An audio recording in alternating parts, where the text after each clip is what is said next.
Hello and welcome to another Tabletop Games Blog Saturday review. Welcome everyone. It is wonderful to see so many of you here today. The hour is near and the gaze of the great Inky One is upon us. We have to be strong and stay true to the cause.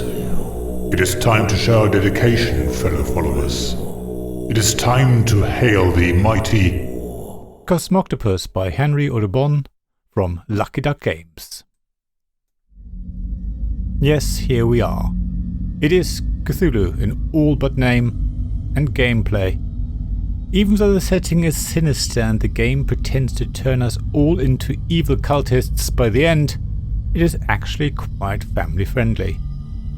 While the tentacles in the game are disembodied purple molded plastic limbs, they still belong to an octopus, a celestial one mind, but an octopus nevertheless. So there are no weird deformities protruding from the place where humans have lips. In fact, the Cosmoctopus's head is rather cute. So even though the link to H.P. Lovecraft's universes are there, it is very tenuous. Don't panic. As you read the rules, you realize that it's basically an action selection deck building game with a heavy dose of resource management. The rules are quite simple. On your turn, move Cosmoctopus one space along the Inky Realm grid, which can be set up in different configurations of randomly shuffled tiles, and carry out the action on the space you landed on.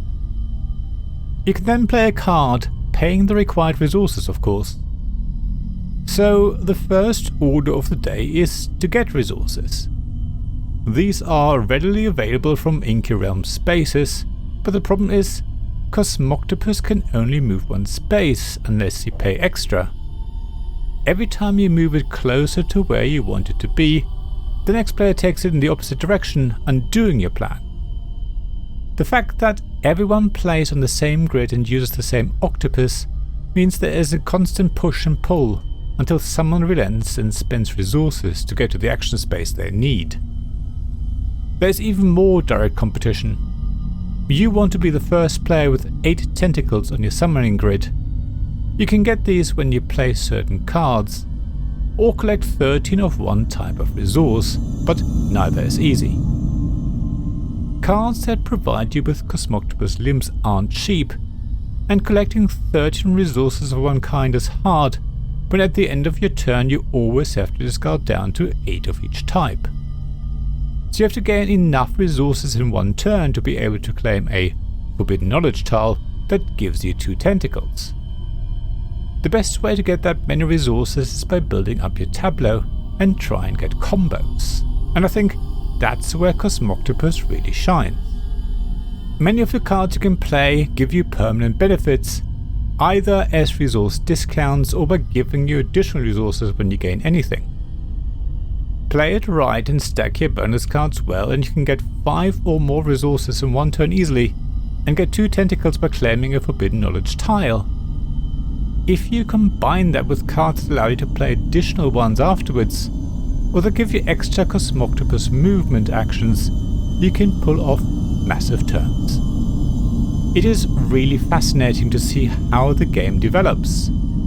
The first time you play it, you get an inkling of what's possible. You start to see what you can do better next time. When you come to play Cosmoctopus again, you really start to lean into getting your tableau built up and choosing cards that will give you massive combos. However, the early game is still quite gentle and turns are quick. As the game progresses and players have oiled the tableau engine, turns will start to take longer. It's easily possible to move Cosmoctopus one space, get a bunch of resources, claim Forbidden Knowledge to gain 2 tentacles, then play a card that allows you to move Cosmoctopus again, which gives you the resources you need to complete one of your objective cards, which allows you to claim another tentacle and move Cosmoctopus another space to get the resources you need to play a second card, because the first card you played gave you the bonus, and after about 5 to 10 minutes of resolving all of the combo effects, your turn is finally over. And you rotate the octopus head to face the next player, and indicate that your turn is over. Oh yes, That's one of the many lovely touches in Cosmoctopus. Whoever the head is looking at is whose turn it is. That means when you're done, you need to rotate it to face the next player. It's a neat mechanism to ensure players actively confirm when they're done, and there should be no need for anyone to ask if it's their turn. Generally speaking, the game is really well made. The head and tentacles are lovely molded plastic. The tentacles come in different shapes as well, to keep it interesting. The cardboard components and cardstock are really thick and durable. The wooden resource tokens are chunky and very functional. With the inky realm, people summoning grid tiles and everything else set up on the table, Cosmoctopus looks really interesting and enticing. The illustrations are clean, yet inviting. The card names and text add just enough flavour to keep your favourite board game cultist happy as well. At the same time, anyone who loves tableau builders with massive combat potential is also well catered for. Even the game length is about right. It does feel a little long for what it is, but it doesn't actually outstay its welcome. There's a bit of a lull in proceedings about 2/3 through, but most of the time you're kept busy working out what to do on your turn and actively watching what others are up to. I was really pleasantly surprised when I played Cosmoctopus. I really didn't expect such a deep and engrossing experience from what's basically a tableau builder. The game has really converted me to the cause. It's like the TARDIS, a giant game in a small box. It's out of this world. Thank you for listening to this Tabletop Games Blog Saturday Review podcast. Please check the description below for links mentioned in this episode, as well as to the written version of this article on the blog. If you enjoyed this episode, please subscribe, give us some stars or leave a review. Please also tell your friends about me, and if you want to offer financial support, check out my Patreon and Ko-fi pages, links to which you'll find in the blog at tabletopgamesblog.com. So thank you again for listening, and I hope to see you again soon. This podcast was made possible by the generous help of my supporters.